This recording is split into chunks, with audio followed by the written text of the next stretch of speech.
하나님 앞에 예배합니다.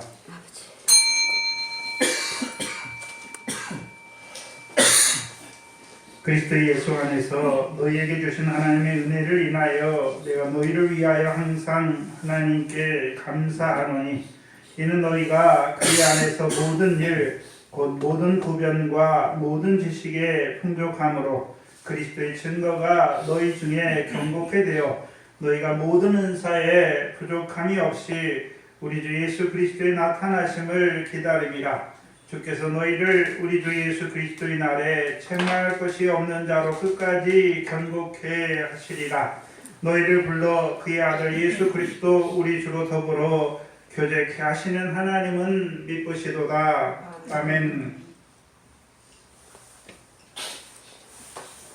우리를 사랑하셔서 그 아들을 이 땅에 보내어 주시고 그 아들의 십자가와 부활을 통하여 우리를 이제 그 하나님의 아들들로 세워주시고 잠깐 육신으로 산 날 동안에 이제 예수 그리스도 나타날 날에 우리에게 주실 그 칭찬과 영광을 준비케 하시고 오늘도 그리스도의 말씀으로 충만하게 하시려고 오늘 우리를 말씀 앞에 부르신 아버지 하나님 감사합니다. 아멘. 늘 연약함으로 부족함으로 허물과 죄가 많은 자로 하나님 앞에 나왔어. 우리를 불쌍히 여겨주시고 이제는 그 피와 물을 뿌려주셔. 이제 그 상과 영광에 합당한 자 한 날 한 날 세워지는 저희들 되게 하여 주시옵소서. 이 시간도 하나님 앞에 함께 하셨습니다. 아버지 하나님께서 친히 나를 사랑하셔서 내게 하시는 그 말씀으로 듣게 하여 주셔서 이제 우리 마음이 그 아비의 심정을 가지게 하시고 그리스도의 마음을 가진 자들로 살아가는 귀한 저희들 되게 하여 주시옵소서. 아멘. 감사합니다. 예수님의 이름으로 기도하옵나이다. 아멘. 에레미야서 31장입니다.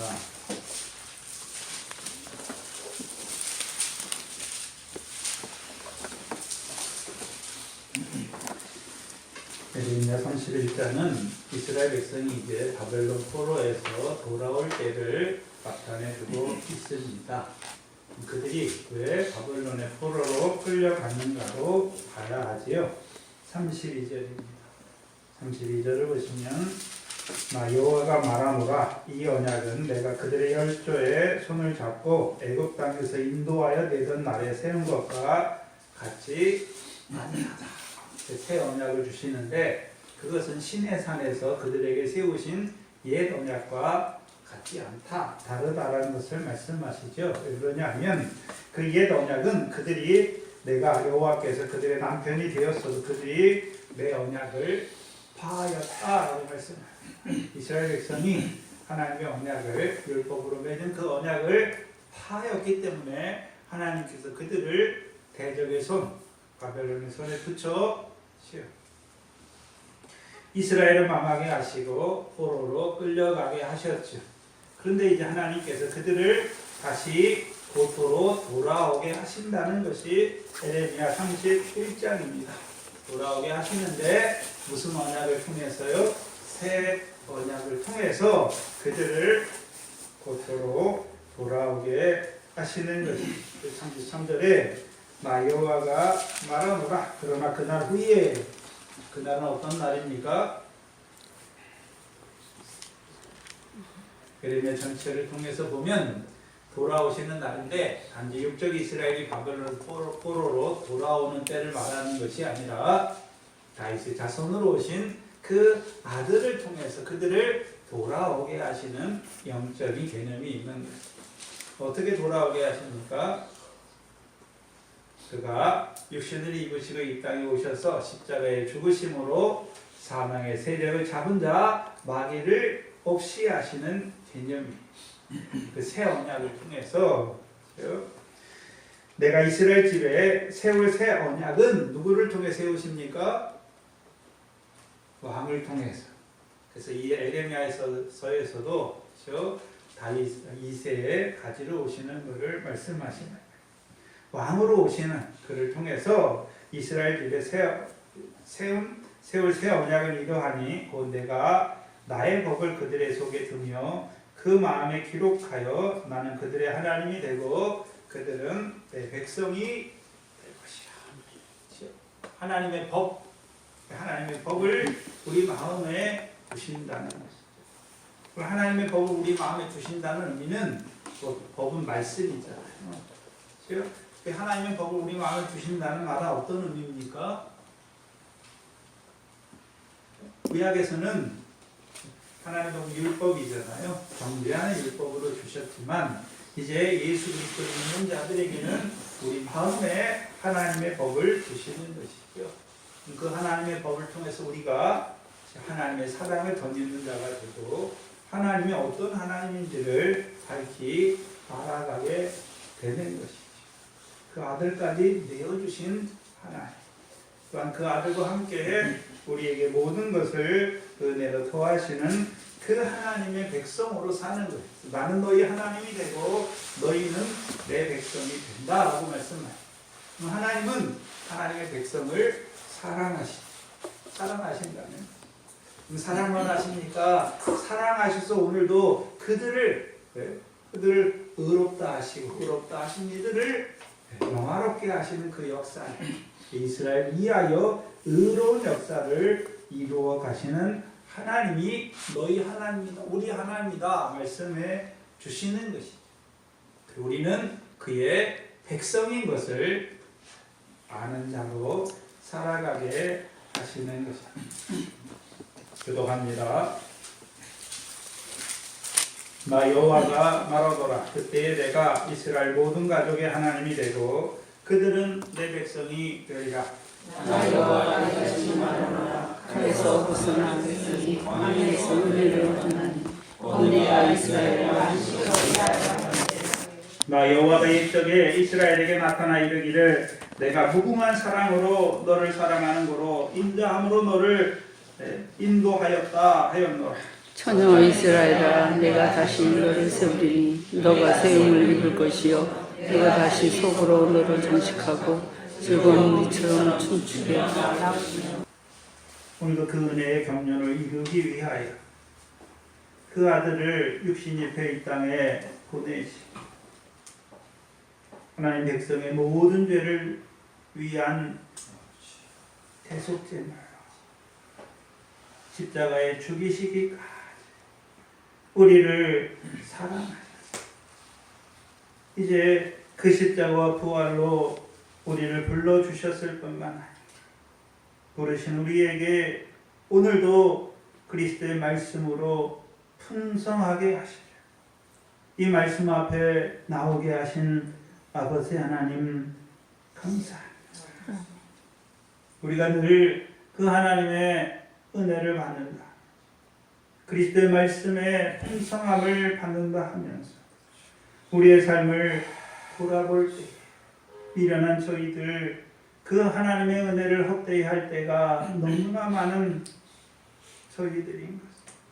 아버지 하나님 불쌍히 여겨 주시옵소서. 말씀을 따라 산다고 하지만 우리의 믿음 없음으로 우리의 연약함으로 또한 우리의 악함을 인하여서 오히려 그 하나님의 말씀을 저버리고 세상에 속하여 육신에 속하여 살아가는 저희들 버리지 아니하시고 다시금 불러주셔서 이 말씀으로 다시금 우리의 죄를 속하여 주실 뿐만 우리를 깨끗게 하시려고 부르신 아버지 하나님 감사합니다. 우리에게 주신 은혜가 헤아릴 수 없을 만큼 많음에도 불구하고 아직까지도 그 은혜를 참된 은혜로 깨닫지 못하여서 그 은혜에 합당한 자로 살아가지 못하는 그 하나님의 사랑에 합당한 자로 살아가지 못하는 우리의 모습 아버지 하나님 그 모습대로 나왔어. 우리를 불쌍히 여겨 긍휼히 여겨 주시.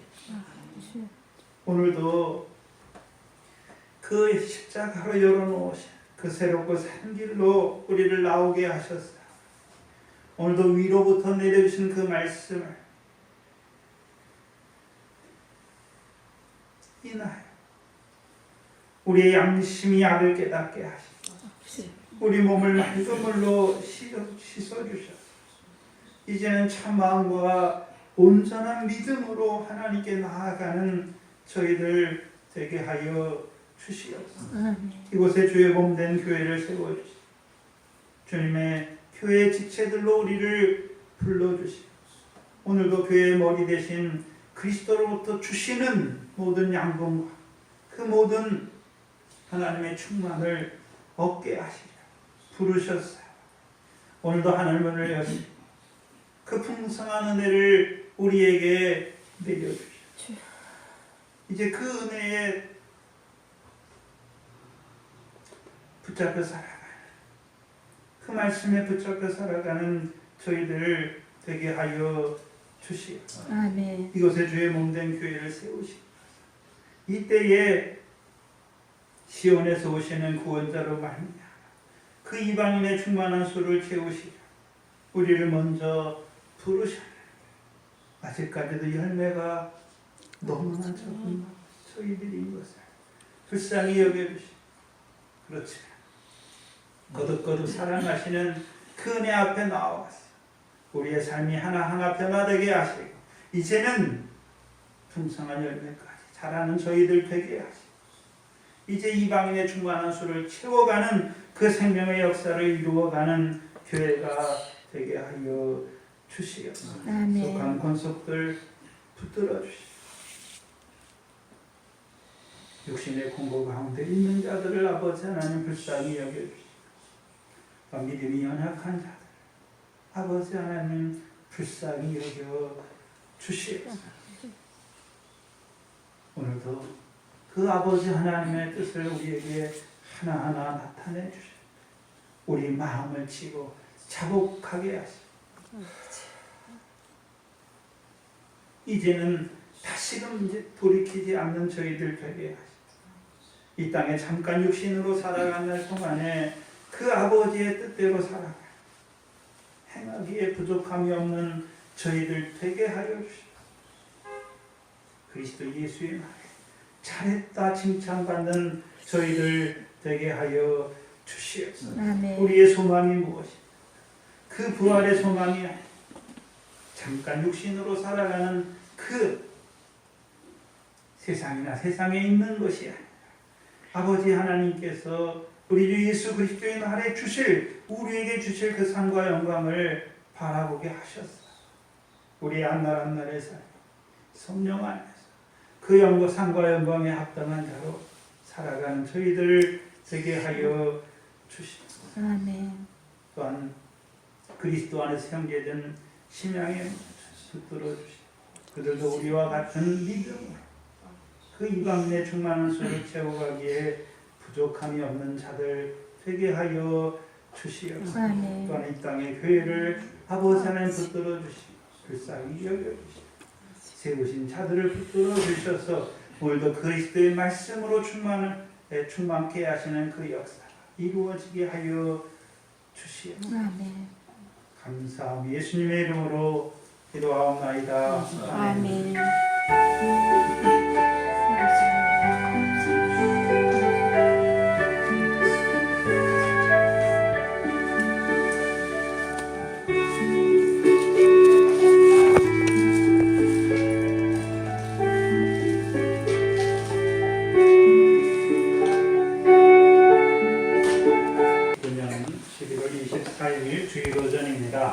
이 시간 우리 각자에게 주신 하나님 말씀은 고린도전서 3장 10절로 16절, 15절 말씀입니다. 고린도전서 3장 10절로 15절 말씀입니다. 이 시간 우리 각자에게 하시는 하나님의 말씀으로 함께 받겠습니다.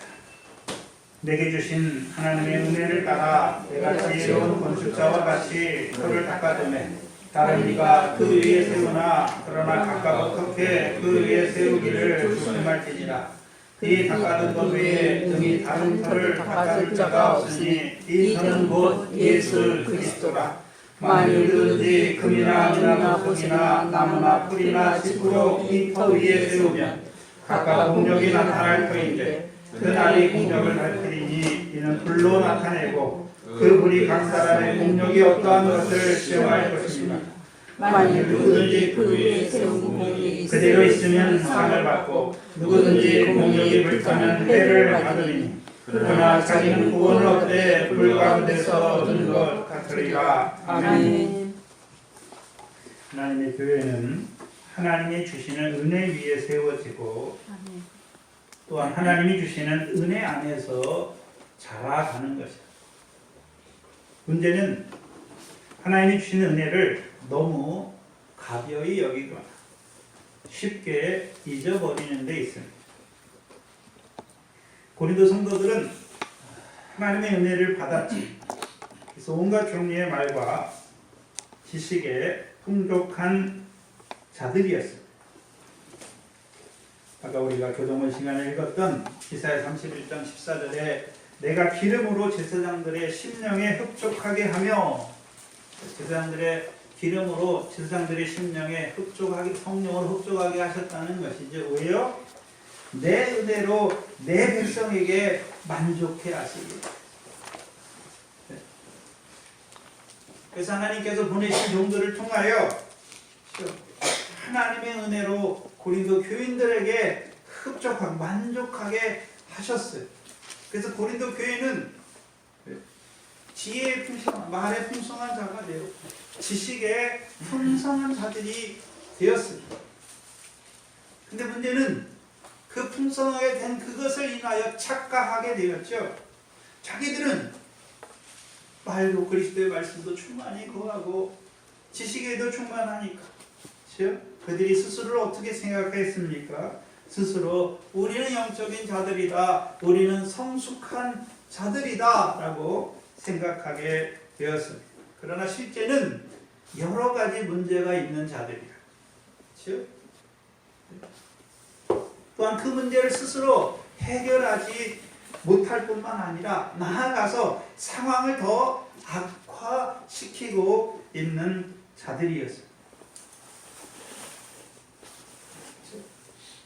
가장 시급한 문제가 무엇이었습니까? 교회 안에 시기와 분쟁이 있다는 것입니다. 그럼 시기와 분쟁의 이면에 사람을 높이고 자랑하는 고린도 교인들의 세속적인 태도가 자리하고 있는 그런 세속적인 태도로 인해서 그리스도께서 그들에게 보내신 사역자들을 자랑하며 나는 바울에게, 나는 아볼로에게, 나는 게바에게, 나는 그리스도께 속한 자라 하며 서로 시기하고 분쟁하고 있다는 것. 그럼 처음부터 시기하고 분쟁했겠습니까? 처음은 조금 달랐겠죠. 그렇죠? 나는 바울에게 속했어. 나는 게바에게 속했어. 나는 아볼로에게 속했어. 나는 그리스도께 직접 받은 자야. 근데 그게 처음에 그런 일이 일어났을 때 교회 안에 그것을 바로잡을 만한 자가 없었단 말이죠. 그러니까 점점 어떻게 합니까? 서로 경쟁하면서 자기를 높이면서 자기를 자랑하면서 사도들을 빙자하여 자기들을 높이면서 자기들을 자랑하면서 점점 어떻게 됩니까? 처음에는 비교였는데 그게 미움으로 가고 미움이 자라니까 시기로 가고 이제는요 우리 찢어지자 라고 하는 그 자리까지 나아가게 되는 거예요.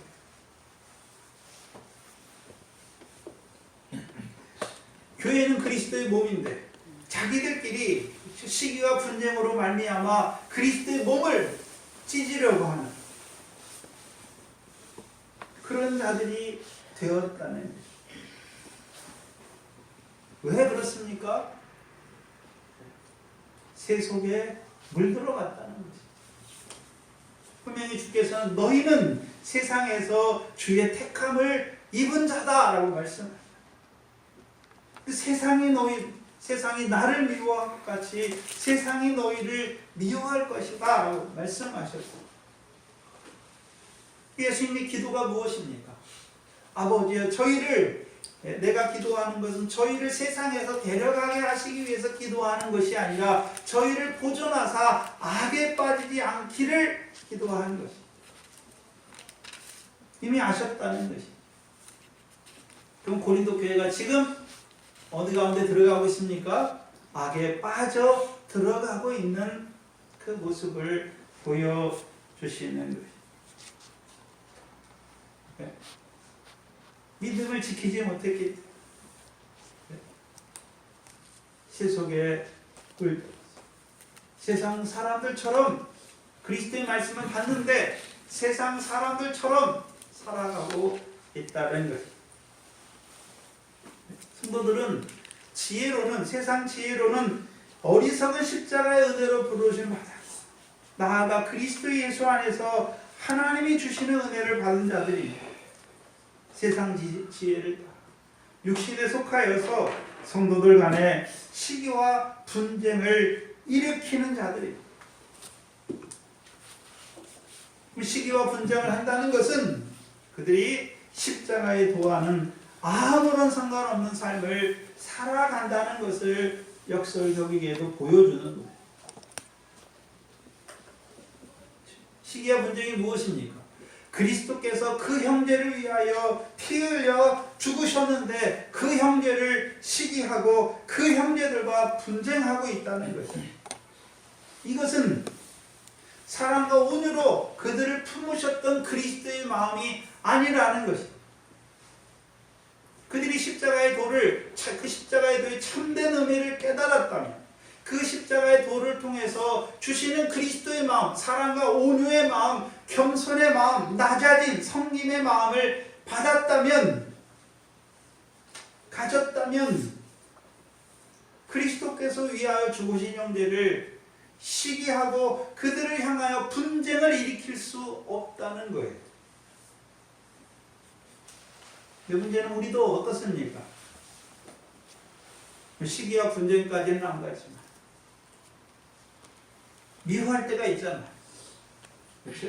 헤아릴 때가 있고 비판할 때가 있고 형제를 미워할 때가 있단 말이죠. 그 형제가 어떤 자입니까? 그리스도께서 위하여 죽으신 형제를 헤아리고 비판하고 미워하고 있단 말이죠. 십자가와는 반대로 행하고 있다는 것이죠.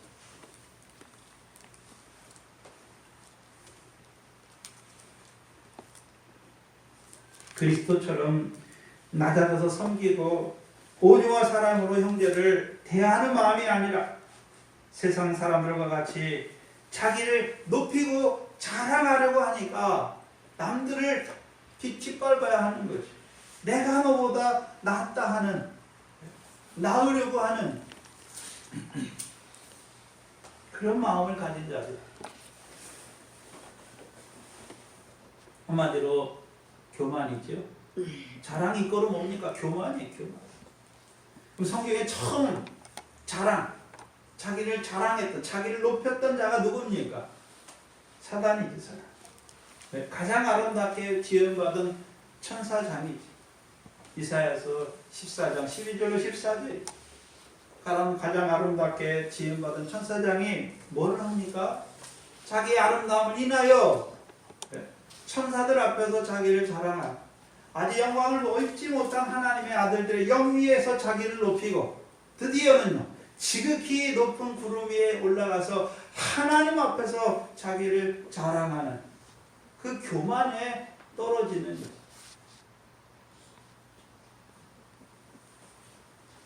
고린도 교인들의 마음이 거기 있는 거예요.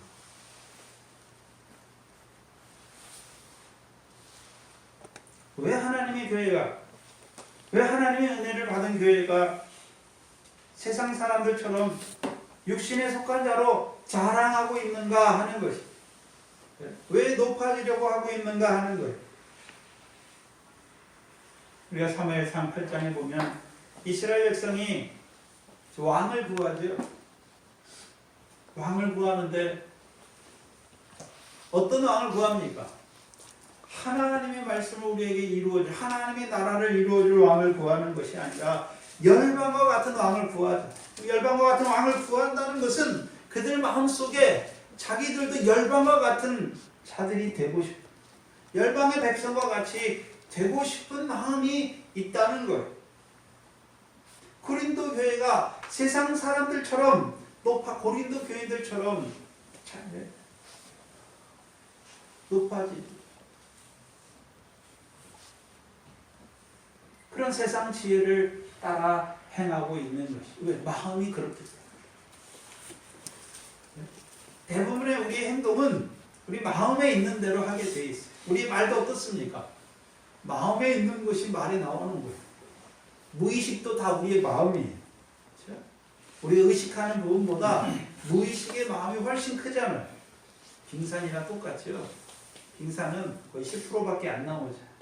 무의식의 세계가 있는 거죠. 다 마음에 있는 게 나와요. 그럼 시기와 분쟁을 통해서 고린도의 교인들의 마음이 어떤지를 보여주시는 거예요. 어떤지를 보여주세요. 근데 문제는 그들이 처음부터 시기와 분쟁을 하는 자들은 아니었다는 것이죠. 은혜로 부르심 받았고, 그리고 그리스도 예수 안에 주시는 모든 은혜에 흡족한 그 은혜를 주셔서 그들을 만족케 하셨는데, 그들이 어떻게 됐습니까? 그 은혜를 너무 쉽게 저버렸다는 거예요. 왜요?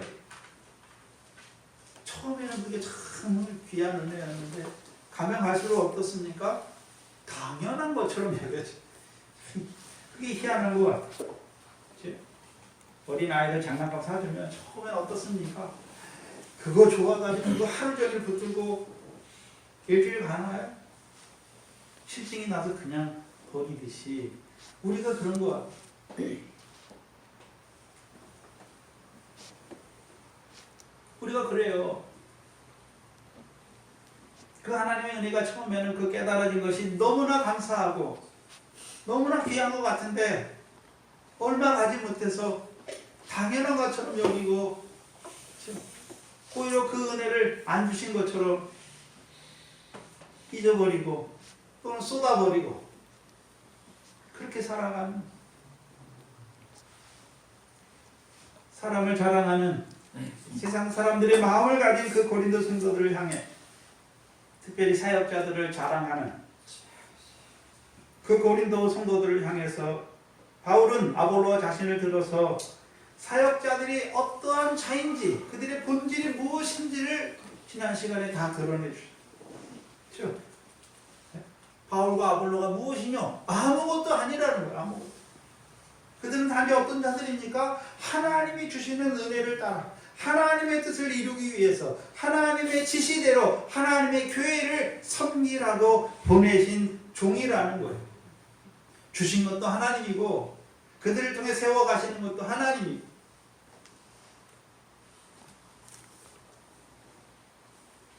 한마디로 아무것도 아니라고 말해요. 아무것도 아니다.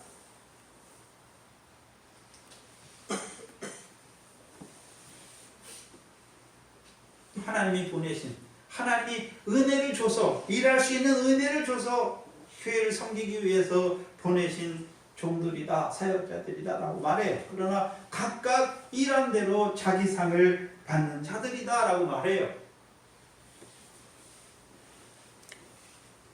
바울은 심었고 아볼로는 물을 주었으되 오직 자라게 하시는 이는 하나님이시다. 이 말을 그냥 한국말로만 보면 바울이 심었고 아볼로는 물을 주었고 하나님 자라게 하신다, 세 부분이 나눠 있는 것처럼 생각돼야 돼요. 바울을 누가 보내셨습니까? 하나님이 보내셨고, 바울에게 심을 씨를, 복음의 씨를 누가 주셨습니까? 하나님이 주셨고, 아볼로에게 물을 누가 주셨습니까? 하나님이 주신 것. 하나님이 하신단 말이에요. 그 일에 수종드는 자. 우리 동산교회도, 동산교회 많은 성도들은 우리 김달봉 전도사님 통해서 심어주셨죠. 저를 통해서 물을 주시죠. 저를 통해서 만나시는 분들은 저를 통해서 심어주셨고, 저를 통해서 물을 주어서 자라게 하십니다. 바울 때에는 심는 자와 물 주는 자가 따로 있어야 돼요. 왜요? 바울은 이방인에게 복음을 전하는 사도로 주로 쓰셨기 때문에 한 지역에 머물러서 거기 교회를 세우고 그 교인들을 성숙한 자들로 이끌어가는 그 사역보다는 하나님께서 복음을 예루살렘과 유다와 사마리아와 땅끝까지 로마까지 그 복음의 증인으로 세우신 자기 때문에 하나님이 그는 특별하게 그렇게 쓰시는 거예요.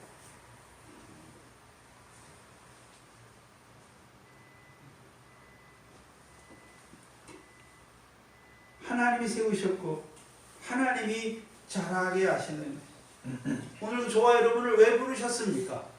자라게 하시려고, 물 주어서 자라게 하시려고 부르신 것입니다. 그 물을 준다는 의미는 어떤 의미입니까? 물은 그냥 심지도 않았는데 물을 줘봤자 아무 소용이 없어요. 아무 소용이 없어요. 아무 소용이 없어요. 근데 물을 준다는 의미가 어떤 의미입니까? 신명기 32장입니다. 신명기 32장입니다. 예찬이가 읽어보고 신명기 32장 1절로 2절입니다. 신명기 32장 1절로 2절입니다.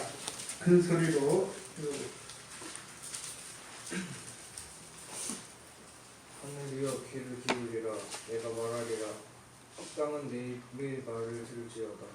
나의 교훈은 내리는 비요, 나의 말은 맺히는 이슬이요, 연한 풀 위에 가는 비요, 채소 위에 담기도. 아멘. 모세의 교훈이죠. 교훈. 그렇죠? 모세의 교훈. 하늘에서 내리는 비, 이꼴은 뭡니까? 모세의 교훈이죠. 모세의 교훈은 누가 주셨습니까?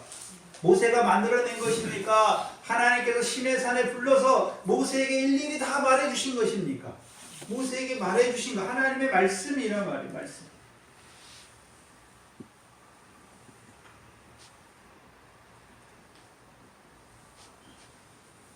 그럼 하늘의 비, 창세기 2장의 1장의 둘째 날에 궁창 위에 물이 내리고 있는 것이 신령한 하나님의 말씀을 주신다는 것이. 그러니까 신령하지 못한 자들은 그걸 깨닫지 못하게 돼 있어요. 네. 복음의 씨가 심겨져서 성령을 따라난 자들, 그들만이 받을 수 있는 거예요.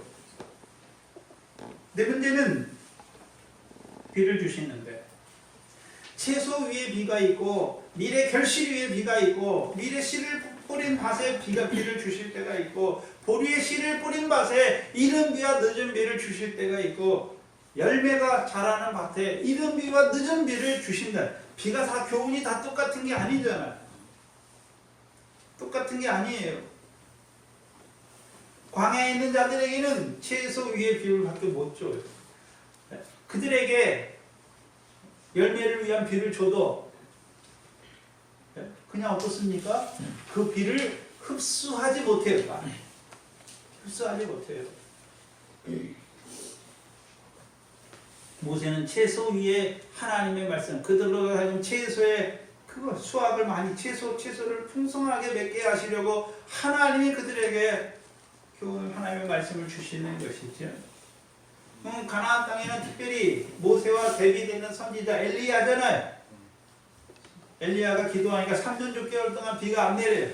근데 엘리야가 기도하니까 하늘이 비를 내리고 땅이 무엇을 냈습니까? 열매를 내었죠. 그럼 엘리야는 어떤 교훈을 가진 자입니까? 하나님의 백성으로 열매 맺게 하는 그 하나님의 말씀을 증거하는 종이라는 것이. 오늘 동산교회는 여러분은 어떤 비를 흡수하고 있습니까? 내린다고 다 흡수하는 게 아니에요. 땅이 딱딱해져 있으면 여러분의 마음밭이 딱딱해져 있으면 딱딱해져 있는데 뭘로 딱딱해집니까? 세상으로 가득 찼어요. 염려로 가득 찼어요. 그러면 말씀이 내려도 여러분 아스팔트 같이 딱딱한 데는 말씀이 내리면 어떻게 됩니까? 비를 흡수하는 게 아니라 비가 다 씻겨 내려가는.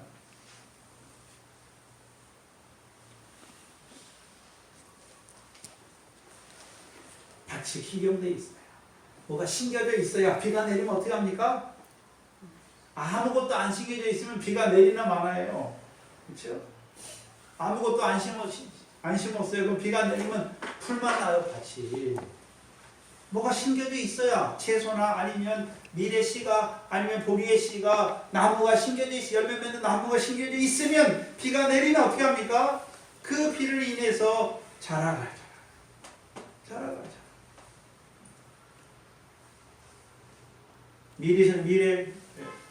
미리 자라가고 열매가 자라간다는 거예요. 오늘도 우리를 부르셔서 하나님의 말씀을 듣게 하시는 이유가 무엇입니까? 자라게 하시려고. 문제는 내가 어디 있느냐에 따라 자라는 게 다르다는 것이죠. 내 광해, 내 마음밭이 미래 결실하는 밭인지 보리의 결실하는 밭인지 열매 맺는 밭인지.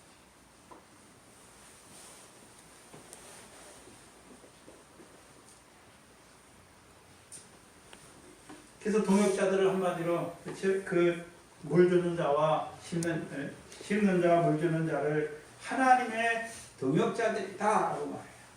너희는요, 고린도 교인들은요, 너희는 하나님의 밭이다. 여기서 밭이라고 말할 때는 경작 중에 있는 밭이죠. 경작 중에 있는 밭이. 그렇죠? 그럼 경작 중이라면 무슨 역사가 이루어졌습니까? 이미 하나님이 심는 자를 보내서 심게 하셨고 물 주는 자를 보내서 물을 주어서 자라게 하시는 그 경작 중에 있는 밭이라는 거예요. 그건 하나님의 집이다라고 말씀하시죠. 집은 하나님이 지혜로운 건축자를 보내서 터를 닦게 하시고 그 위에 세우는 자를 보내주셔서 오늘도 금이나 은이나 보석으로 나무나 지피나 풀로 세워가는 하나님의 집이라는 것입니다.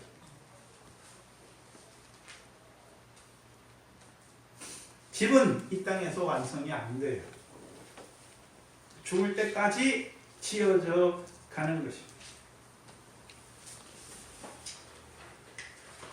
오늘 본문 10절에 보시면 내게 주신 하나님의 은혜를 따라 항상 사역자들은 하나님이 쓰시는 종들은 사역자로 세우시는 자들은 반드시 하나님께서 주시는 은혜가 있는 것이죠. 특별히 10절 이하에는 바울에게는 어떤 은혜를 주셨습니까? 지혜로운 건축자가 되게 하셨다. 지혜로운 건축자와 같이 터를 닦는 은혜를 주셨다는 거죠. 그걸 기술적으로 말하면 기술이잖아요. 기술. 터를 닦는 것도 기술이잖아요. 기술. 그걸 주셨다는 거예요. 터가 무엇입니까? 기초예요. 기초. 모든 건물의 기초다. 기초. 네? 대면이 이게 기초예요. 기초. 터예요. 터. 터가 여기서는 진짜 집의 터를 말하는 것이 아니라 그리스도, 예수 그리스도가 터다라고 말씀합니다. 그럼 터를 어디에 닦습니까? 터를 어디에 닦았나요? 우리 마음에 닦았죠. 우리 마음에 예수 그리스도가 믿어짐으로 그 예수 그리스도의 터가 닦여진 것이죠. 그렇다면 성경의 건축자의 의미 어떤 의미입니까? 건축자들은 마태복음 21장 41절 42절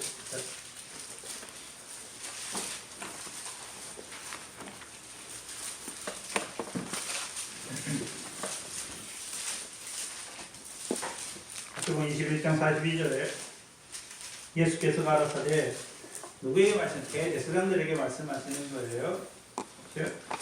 45절에 보세요. 대제사장들과 바리새인들이라고 말하죠. 대제사장은 사두개파의 우두머리고 바리새인들은 바리새파를 대표하는 자들이죠. 이스라엘의 큰 두 교리를 가진 파를 말해요. 예수께서 가라사대 그들에게 말하는 것이죠. 너희가 성경의 건축자들의 버린 돌이 모퉁이 돌이 되었다 되었나니 이것은 주로 말미암아 된 것이요 우리 눈에 기이하도다 함을 읽어본 일이 없느냐라고 말씀하죠. 그럼 여기서 건축자들은 원래 건축자들은 누구였습니까? 대제사장들과 바리새인들이 건축자였어요. 그렇죠? 근데 건축자들이 뭐 했습니까? 돌을 버렸다. 그 버린 돌이 모퉁이의 버릿돌이 되었다라고 말하는 것이. 근데 그게 하나님이 하신 것이다라고 말해요. 그는 원래 대제사장들과 서기관 바리새인들이 즉 건축자예요. 그들이 건축자라면 어떻게 됐습니까? 어떻게 해야 되나요? 이 돌을 성도들 마음에 놓아주는 거죠. 네? 이스라엘 백성 마음에 이 돌을 어떻게 해야 됩니까? 놔야 되는 거잖아요. 어떤 의미냐면 대제사장들이 건축자라는 의미는 터를 닦는 거잖아요. 터를 닦아줘야 되는 거잖아요. 그럼 터가 누굽니까? 예수 그리스도의 터를 닦아줘야 한다는 거예요. 그러면 제사장들은 성전 제사를 맡은 자들, 성전과 제사를 맡은 자들이잖아요. 그럼 구약에 그들이 짐승의 제사를 드리잖아요. 보이는 성전에서 짐승의 제사를 드려요. 근데 그것이 참 제사입니까? 그림자입니까? 장차 오는 제사의 그림자와 예표잖아요. 예표예요. 그러면 그들이 먼저, 그렇죠? 그들이 먼저 그것이 그림자와 예표인 것을 보고서 이제 참 제물과 참 성전으로 오신 예수 그리스도를 봐야 먼저 보고 믿어서 백성들로 하여금 저분이 너희의 참 제물이고 저분이 참 성전이다 라고 가르쳐야 되는 것이죠. 그럼 그들에게 대제사장들에게 그렇죠? 그들에게 무엇을 보고 그들이 그가 그리스도인지 어떻게 압니까?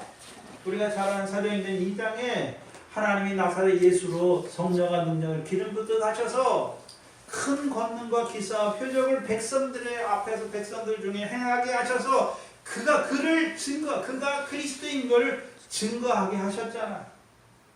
그러면 그들이 구약 성경을 맡은 자들이니까 구약 성경을 읽었다면 지켰다면 예수가 하는 것을 보고 이가 다윗의 자손으로 오신 메시아인 알아봐야 되잖아요. 그리고 그들이 먼저 그 메시아 앞에 가서 당신은 하나님의 아들 그리스도입니다 고백해야 하고, 그래서 그리스도께서 고난받고 부활하시잖아요. 그들이 증인이 되어서 이제 예수가 그리스도다 증거하여 백성들에게 터를 닦아 두어야 하는 자들이란 말이에요. 근데 오히려 죽여버리는 거죠. 근데 그게 하나님이 그렇게 하신 거예요. 그럼 바리새인, 서기관 바리새인들이 그들이 건축자라는 의미는 그들은 제사는 담당하죠. 그들은 모세의 제자잖아요. 율법을 맡았어요. 율법의 말씀을 맡아서 백성에게 가르치는 관원이. 그렇죠? 그럼 그들이 뭘 가르쳐야 돼요? 율법을 가지고 뭘 가르쳐야 되나요? 로마서 3장 20절 이하죠. 로마서 3장 20절.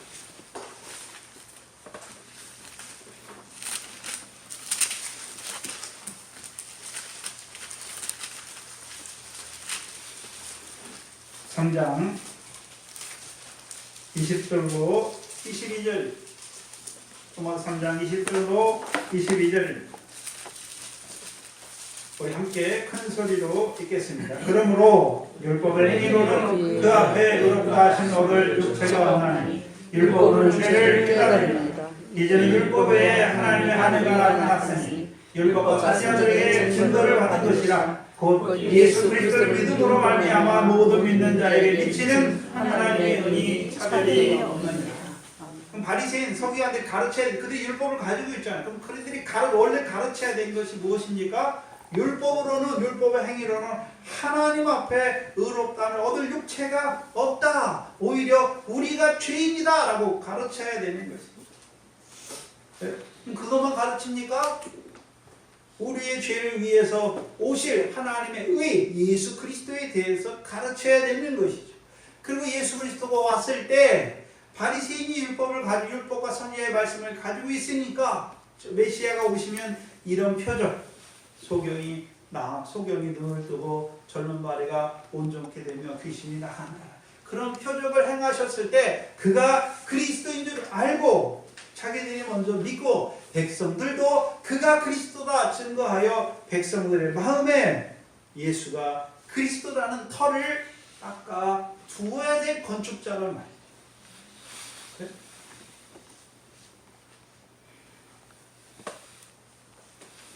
근데 오히려 건축자들이 되어서 오히려 이 돌을 버리는 자들이 되었다는 것이죠. 이 돌을 버리는 자들이 되었어요. 왜 버리는 자들이 되었습니까? 이들은 율법을 가지고 있었지만 율법의 행함으로 의롭다함을 얻으려는 자들이에요. 서기관 바리새인들은 자기들이 율법을 행해서 하나님께 의롭다함을 얻으려는 자들이에요. 제사장들은 자기들이 율법을 따라 제사를 드림으로 우리는 의롭다함을 얻었다라고 하는 행함을 의지하는 자들이 됐어요.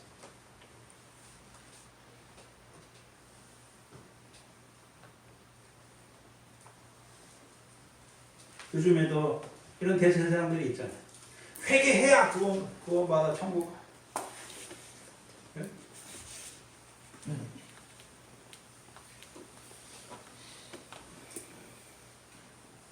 우리가 모든 죄를 다 회개하나요? 회개 못하고 하는 죄도 있어요.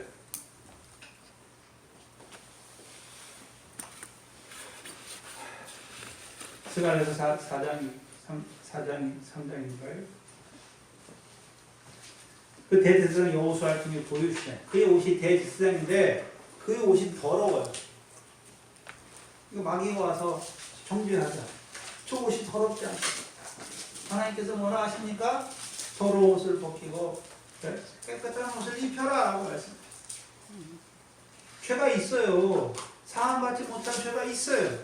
하나님께서 어떻게 하십니까? 깨끗한 옷을 입혀주시는 일. 그게 이스라엘 절기 중에 속죄일이죠. 속죄일. 우리가 하나님 앞에 섰을 때 어떻게 죄 없이 의로운 자로 섭니까? 예수 그리스도의 속죄가 있기 때문에 하나님 앞에 의로운 자로 서게 되는 대제사장이나 서기관과 바리새인들이나 행함을 의지함으로 오히려 이 돌에 거치는 자들이 되고 이 돌에 걸려 넘어지는 자들이 되었습니다. 그렇죠? 로마서 9장과 베드로전서 2장 6절로 7절이죠. 경에 기록된 바 사람들에겐 버림받은 돌이지만 하나님께로는 보배롭고 택하심을 받은 용이나 모퉁이 시온의 모퉁이 돌이 믿는 자들은 부끄러움을 당하지 아니하며 믿지 아니하는 자들은 거치는 자와 걸려 넘어지는 자는 부끄러움을 얻을 것을 말씀하십니다. 그래서 베드로전서 2장에 산돌이다 라고 말씀하십니다. 예수님을 산돌이다. 시온의 모퉁이 돌을 말할 때 산돌이다 라고 말씀합니다. 예수님 왜 산돌이라 말씀합니까? 네? 예수님 왜 산돌입니까? 예수님을 왜 산돌이라고 말씀하나요? 건축자들에 의해서 버림받았잖아요. 버림받았다는 게 뭡니까? 죽으셨다는 거예요. 십자가에 죽으셨다는 것이죠. 네? 왜 죽으셨습니까? 우리의 죄를 지시고 죽으신 것이죠. 그럼 죽으셨으면 그냥 죽은 돌이에요. 근데 어떻게 하셨습니까? 제3일에 살아나셨어요. 산돌이 되신 거죠. 산돌이 됐다는 의미는 예수님만 죽으시고 살아났습니까? 아니면 이제 살아나심으로, 그렇죠? 살아나심으로 말미암아 이제 십자가 부활을 증거하는 종들을 보내서 그 십자가 부활을 믿는 자들도 다 살아나게 하신 것입니까? 십자가 부활을 믿는 자들도 다 살아나게 하신 것이죠. 우리가 전에는 허물과 죄로 죽었어요. 그런데 복음 예수 그리스도가 믿어짐으로 우리가 어떤 자가 됐습니까? 죄사함 받고 의롭다함을 받고 거룩함을 받고 하나님 앞에 산 자가 된 것이죠. 우리를 살려주셨다. 그게 산돌이에요. 먼저 죽으시고 살아나셨을 뿐만 아니라 우리를 허물과 죄로 죽었던 우리를 살려주시는 산돌이 되었다는 것이. 이 산돌이라는 의미는 구약적 배경을 전적으로 깔고 있어요. 그래서 구약의 하나님의 율법의 말씀을 어디에다 주셨습니까? 돌판에 주셨죠. 돌판에 주셨어요. 모세를 통해 돌판에 주셨죠. 왜 하나님의 말씀을 돌판에 주셨습니까? 고린도후서 3장입니다. 고린도후서 3장입니다.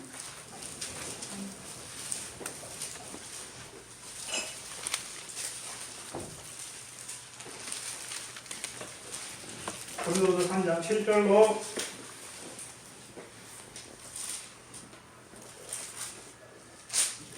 10절이죠.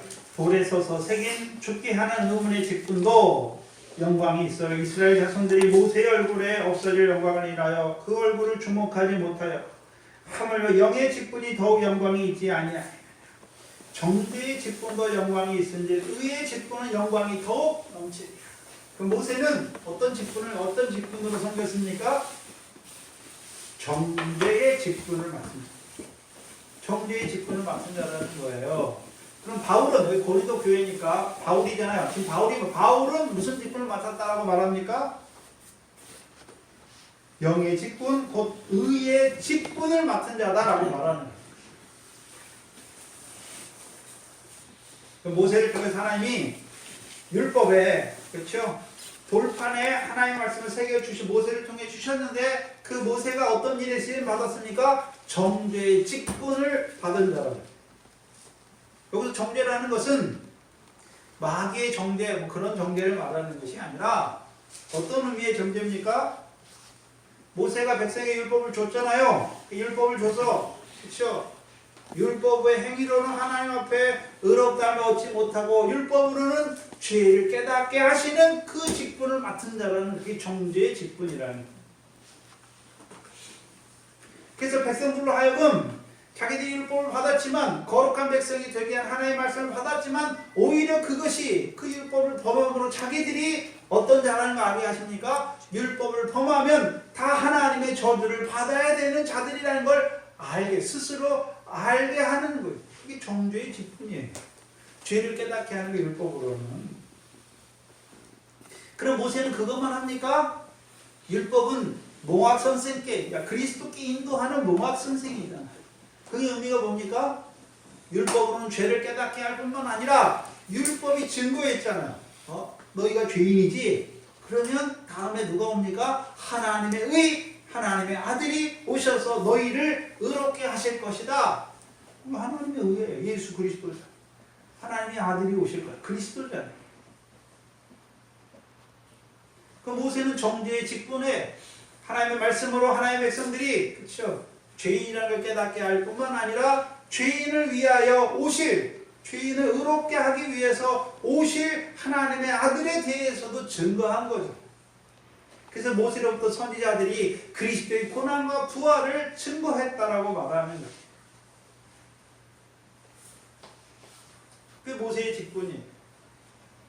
근데 문제는 우리가 아까 에레미야 31장 31절에 읽었던 것처럼, 에레미야 31장 읽었죠? 이스라엘 백성이 시내산에서 하나님께서 그들과 옛 언약을 맺었잖아요. 그래서 하나님이 그들의 남편이 되었음에도 불구하고 그들이 내 언약을, 하나님의 언약을 깨뜨려서 파했다라고 말해요.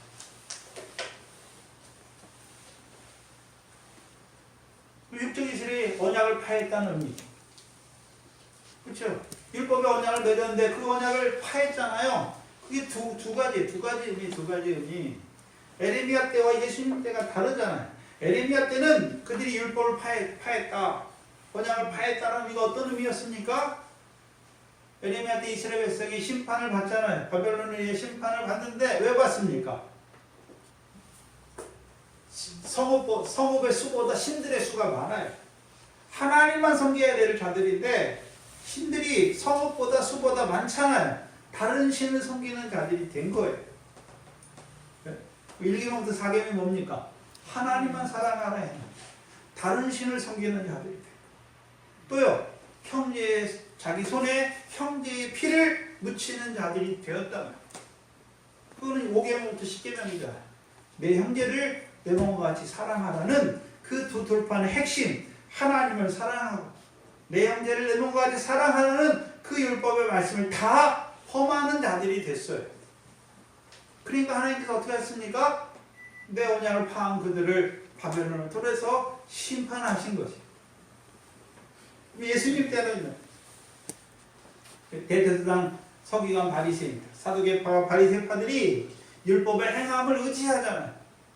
행함을 의지해서 자기 의를 세우려고 하나님의 의를 복종치 아니하는 자들이 됐죠. 그들은요, 이 돌에, 시온에 세우신 돌에 거치고 넘어지는 자들이 된 것이죠. 넘어지는 자들이 되었어요.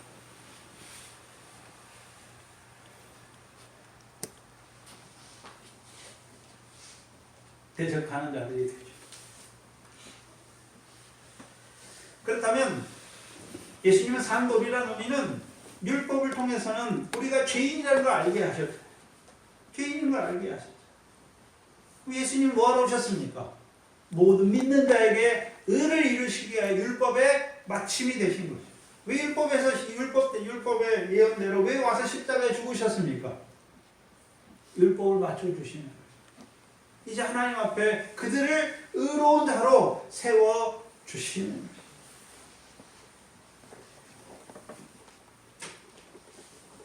이 산돌이라는 의미는 마태복음 5장 17절이죠.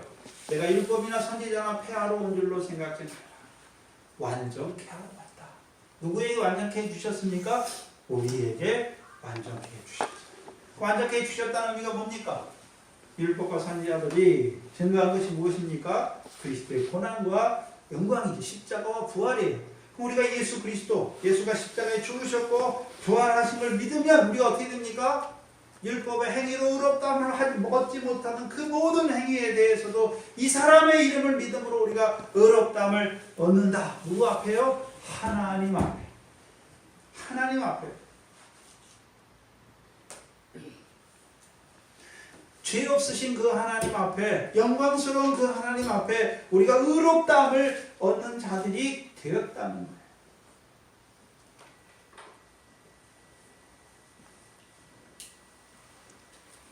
그 히브리서 10장의 구조에서는요, 첫째 것을 폐하고 둘째 것을 세워 주신 것이죠.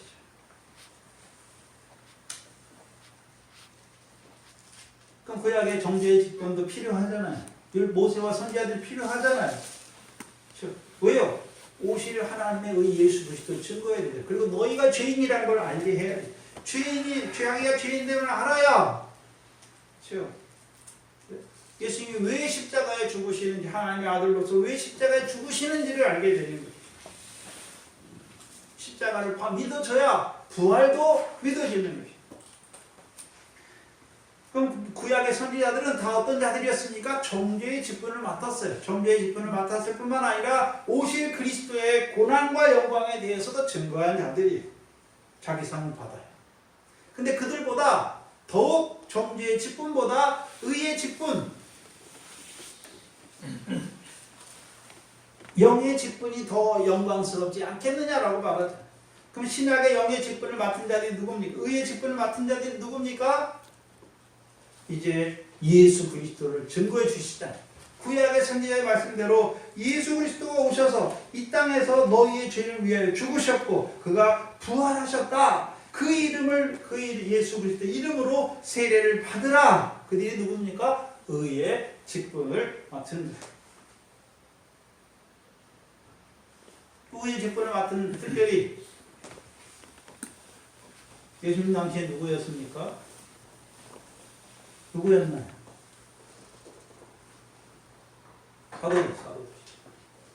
사도들이에요. 그 사도들을 통하여 예루살렘과 유대와 사마리아 땅끝까지 그들을 증인으로 세우셨어요. 그렇죠? 그들을 보내셔서 복음을 증거하게 하셔서 그들 마음에 듣는 자들 중에, 그렇죠? 믿게 하셔서 그들 중에 터가 깎여지게 하신 것이. 그러면 그때만 지혜로운 건축자들이 있습니까? 지금도 지혜로운 건축자들로 세우신 자들이 있습니까? 지금도 지혜로운 건축자들로 세우신 자들을 통하여 지금도 터를 닦아나가고 계시는 거예요. 왜 우리에게 이 말씀 하십니까? 우리도 자라나서 뭐 하는 자가 되어야 됩니까? 터를 닦아두는 자가 되어야 되는 것을 말씀하십니다. 그런데 그 은혜는 아무나 주시는 게 아니잖아요. 하나님이 주신 은혜가 있어야 터를 닦는 지혜로운 건축자가 되어서 터를 닦는 거예요. 근데 하나님이 교회에 세우실 때 어떤 자는 복음을 전하는 자로, 어떤 자는 선지자로. 이제는 예수님 사도는 없어요. 사도와 같은 일을 하는 것이, 사도와 같이 예수 그리스도를 증거하는 자.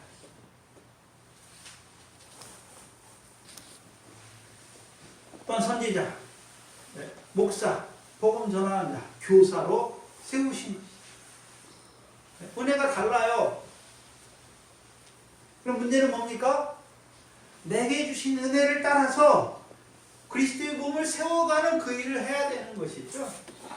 그 일을 하면서 이제 뭐 하는 것입니까? 더 큰 은혜를, 은사를 사모하는 자들이 되어야 하는 것이.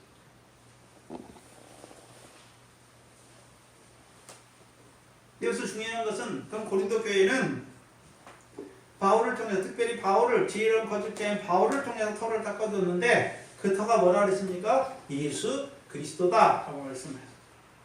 예수 그리스도라고 말할 때 고린도 교회는 아브라함의 자손으로 오신 예수 그리스도의 터를 닦아준 것입니까? 다윗의 자손으로 오신 예수 그리스도의 터를 닦아준 것입니까? 다윗의 자손으로 오신 예수 그리스도의 터를 닦아준 것이죠. 아멘. 그래서 그리스도 예수 안에서 거룩하여진 자들이라고 말했고, 그리스도 예수 안에서 주시는 하나님의 은혜를 받은 자들 너희다라고 말하는 것이죠. 그렇다면 고린도 교회는 아브라함의 자손으로 예수 그리스도 터 없이 그리스도, 다윗의 자손으로 예수 그리스도 터가 바로 닦여졌으니까 아브라함의 자손으로 예수 그리스도 터가 닦여져야 그 다음에 다윗의 자손으로 오신 그리스도의 터가 그 위에 쌓여지는 거죠. 이 터는 같은데 문제는 뭡니까? 예수 그리스도를 아는 깊이가, 넓이가 절하가는 것이죠. 처음에는 우리가 홍해를 건널 때는 세례 안에 증거하는 예수, 세상 깨치고 가죠. 여러분 예수 믿을 때 한번 생각해. 처음 믿을 때 어떻게 믿어졌습니까? 예수님이 내 죄를 위해 십자가에 죽으신 것만 믿어진 거예요. 처음에 세례 안에 세례만 받았죠. 그러다 믿다 보니까 예수가 부활하셨구나, 부활이 믿어지잖아요. 내게 성령을 주신 것이죠. 그때 뭐가 됐습니까? 내 안에 터가 닦여진 거예요. 그 다음에요, 예수가 시온의 왕으로 오셨구나. 그렇죠? 다윗의 자손으로 오셨구나. 그럼 내 안에 뭐가 닦여지는 것입니까? 그리스도 예수의 터가 닦여진 것입니다.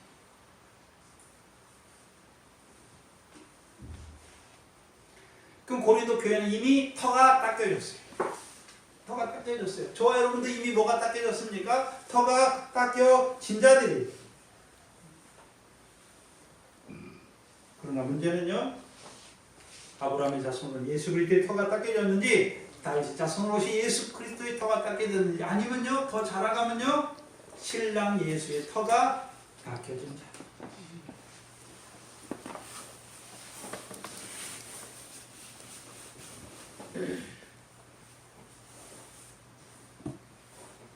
그래서 로마 교인들에게 편지 보낼 때 로마서 1장 15절에 이미 복음을 받은 자인데 내가 너희에게 또 복음을 전하기를 원한다라고 말했어요. 다윗의 아들로 오신 예수 그리스도를 증거하기를 원한다라고 말씀하는. 그렇다면 생각해야 돼요. 그럼 아브라함의 자손으로 오신 예수 그리스도와 다윗의 자손으로 오신 예수 그리스도 뭐가 차이가 있습니까? 뭐가 차이가 있나요? 그 터가 닦여지면 뭐가 차이가 있나요?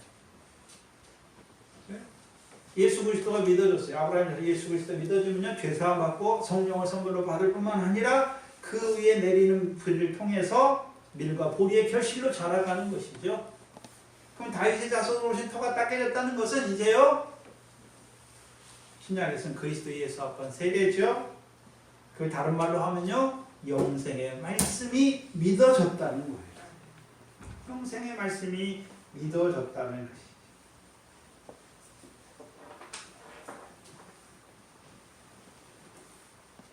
근데 오늘 고린도전서가 다음 2주에 걸쳐 살 건데, 우리 본문을 할 건데 생각해야 돼.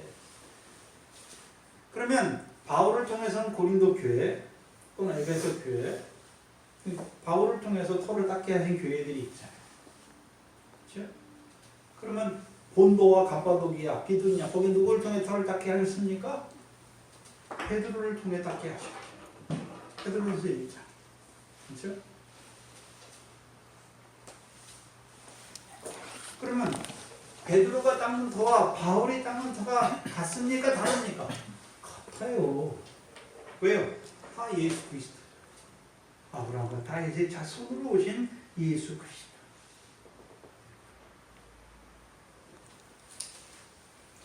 문제는 그러면 다른 반석은 없습니까? 다른 터는 없습니까?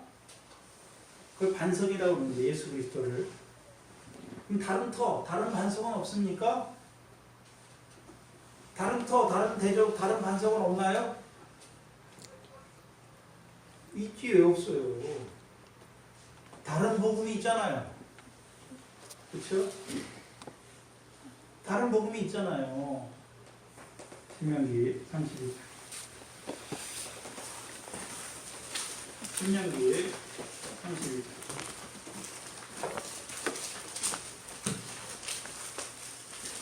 신명기 32장 31절에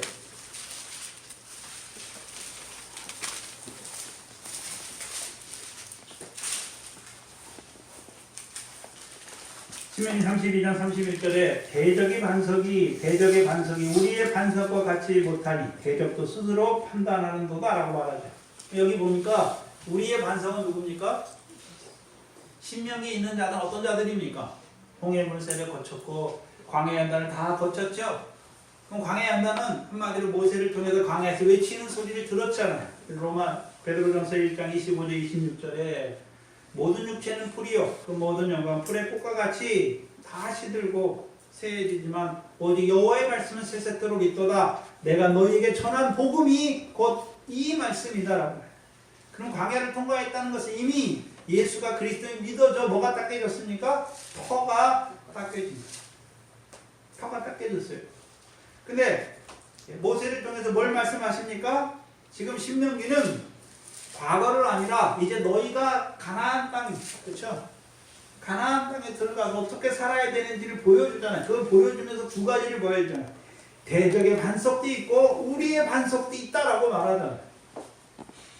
대적의 반석이 있어요.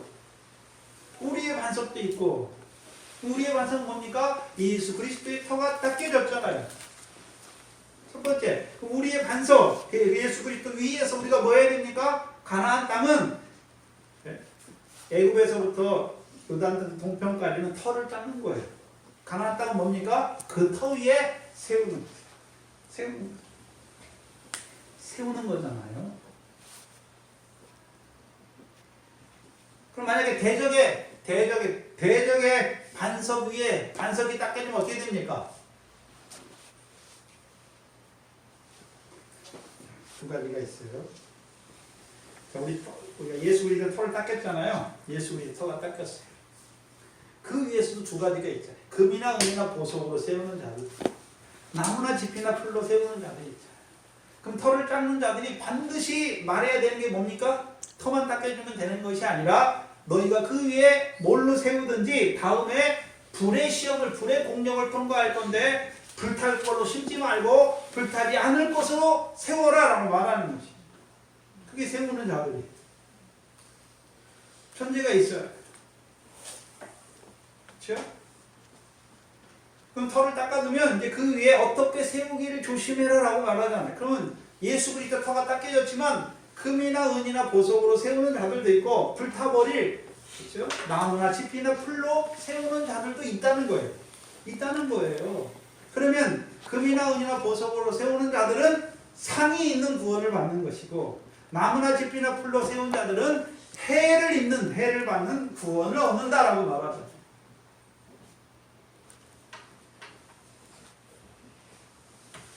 예수 그리스도 터가 닦여졌다고 다 된 게 아니에요. 지금 내 삶이 불탈 것으로 신고 그 위에 세우고 있는지 아니면 불타지 않을 곳으로 세우고 있는지 우리 스스로를 조심히 살펴야 되는 것입니다. 또한 대적의 반석이 있다는 것입니다. 그렇다면 우리가 생각해. 우리가 잘 아는 사사기에 보면 이스라엘 백성이 여호와의 목전에 악을 행해서 여호와를 버리고 다른 신들을 섬기잖아요. 여호와께 대적의 손에 붙여요. 17년 몇 년 해가지고 긴 거는 몇십 년까지 가고 대적의 손에 붙여요.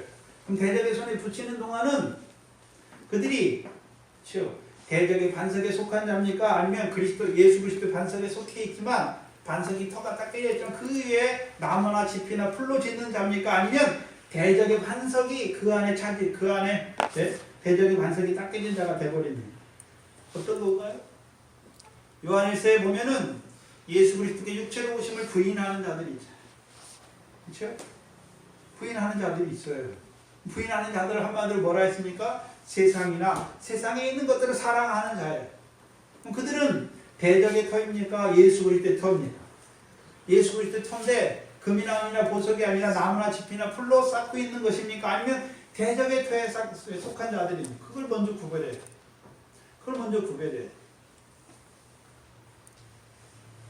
대적의 터에 속하면 돌아오지 못해요. 대적의 터에 속한 자. 대적의 터가 딱 깨진 자들 어떤 자들입니까? 가인은 악한 자에게 속하여. 사울이잖아. 여호와 신이 떠나고 여호와의 불의신 악신이 역사하래. 거기는 뭐가 딱 깨졌습니까? 대적의 반석이 세워져 버린 거예요. 터가 딱 깨져 버린 거예요. 돌이키지 못해. 사단에게 내어준 자. 그러나 요한일서나 사사기에 보면 여호와의 목전에 악을 행하잖아요. 20년 동안 대적의 손에 붙였어요.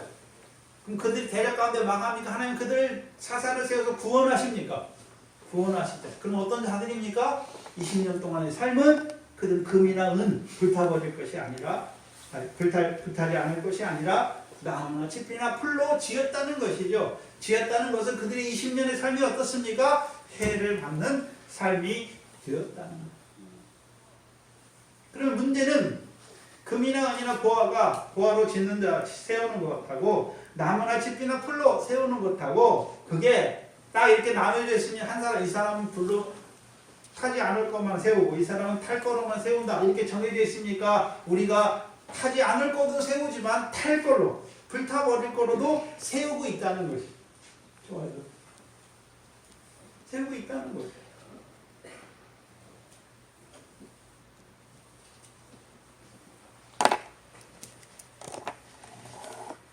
조심해야 하는 거죠. 그래서 각각 그 위에 어떻게 세우기를 조심할지니라라고 말하는 거죠. 그 세운다는 의미는 어떤 의미입니까? 터 위에 세운다는 의미는 어떤 의미를 전제하고 있습니까? 상 받을 일을 한다는 것이죠. 하나님의 나라의 일을 하는 것이죠. 그 나라의 의를 이루어 간다는 것이죠. 상은 뭐가 상이 있습니까? 의를 행하는 자가 상이 있잖아요. 그렇죠? 하나님 아버지 하늘에 계신 하나님 아버지께서 갚으시는 상이 있는 의를 행하는 것이 터 위에 심는 거죠. 그런데 터가 다르다 그랬잖아요. 예수 그리스도 아브라함의 자손으로 오신 예수 그리스도 터 위에 세우는 다윗의 자손으로 오신 예수 그리스도의 터 위에 세우는 다윗의 자손은 예수 그리스도의 터 위에 세우는 것은 뭘로 세워야 됩니까? 뭐가 상입니까? 열매가 상이죠. 열매예요, 열매.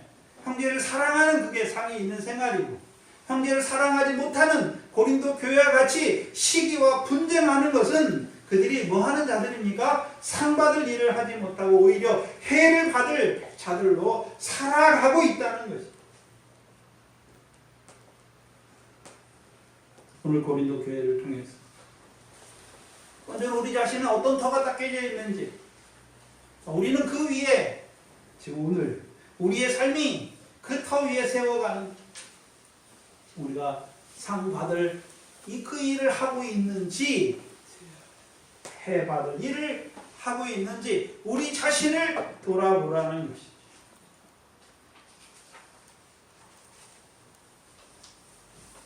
상 받을 일이 해 받을 일을 하고 있으면 어떻게 됩니까? 우리가 끊을 수 없잖아요. 나를 불쌍히 여겨라. 네? 사망의 공고와 몸 가운데 있는 나를 구원하여 달라고 마음을 치면서 가슴을 치면서 하나님 나 좀 도와달라고. 또 우리가 자라갔다면 아직도 터가 없어서 세상 신 가운데 사는 자들도 있고, 아직도 세례 요한의 터만, 예수의 터만 닦여진 자들, 여전히 육체로 살아가는 자들, 예수 그리스도의 터가 닦여졌지만 여전히 나무나 짚이나 풀로 세워가는 자, 그리스도 예수의 터는 알지도 못하는 자들, 그들을 바라보면서 하나님, 저들도 하나님께서는 이방인의 충만한 수 열매 맺는 영생의 약속에 참여하는 자가 되기를 원하시지 않습니다. 저들에게도 하나님 터를 닦아주셔서, 아브라함과 다윗의 자손으로 오신 예수 그리스도의 터를 닦아주셔서 저들도 그 영생의 말씀 안에서 우리와 같이 열매 맺는 생명으로 살아가야 될 것이 아닙니다. 아버지 하나님, 저들을 불쌍히 여겨 주시옵소서. 왜 그 기도가 안 나옵니까? 내가 지금 살았는지 죽었는지, 내가 지금 뭘로 세우는지 그걸 밝히 보지 못하기 때문에. 오늘 다시 한번 우리가 지금 이 땅에서 뭘 해야 되는지 터 위에 세워가는 거예요. 우리의 삶이 뭡니까? 상을 얻을 것인지 해를 얻을 것인지. 우리 자신의 삶을 돌아보시면서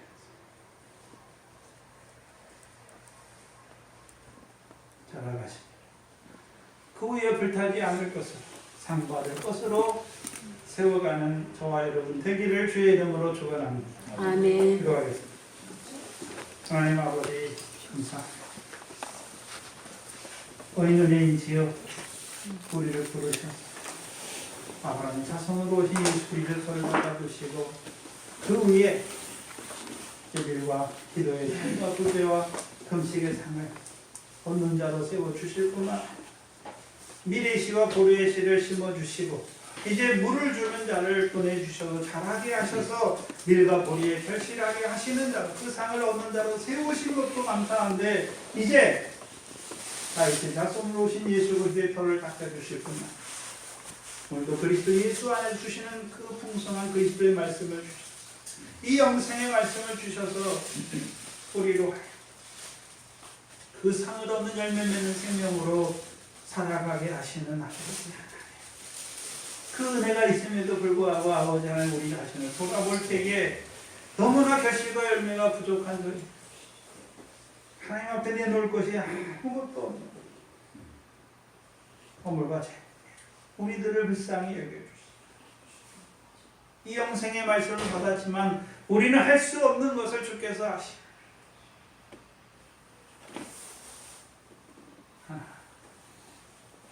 그 사망의 몸 가운데서, 음부의 몸 가운데서 우리를 건져내 주셔.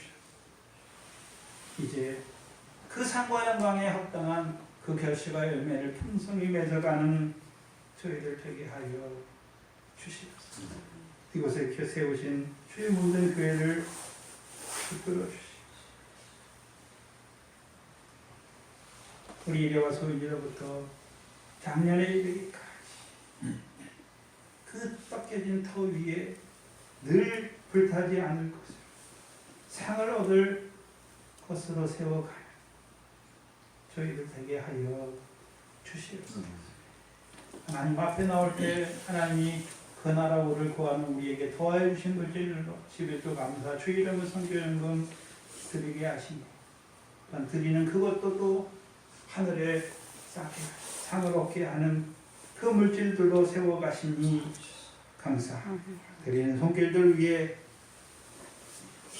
그 영광의 부요함으로 더욱 채워주셔서 더 많은 것으로 세워가는 저들이 우리가 되게 하여 주시옵소서.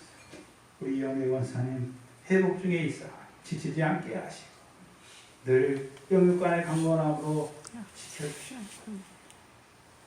이 기간이 은혜 받는 기간이 되게 하시고 그 하나님을 더 깊이 알아가는 귀한 시간 되게 하여 주시옵소서.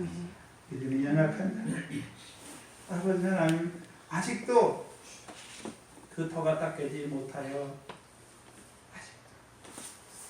하나님 형상으로 지음받았지만 총기에 처형하며 깨닫지 못하여 멸망하는 짐승과 같이 살아가는 우리의 고르게 육신의 형제 불쌍히 여겨주시고 그들을 살리기 원하시는 그 아비의 심정을 우리에게도 주시고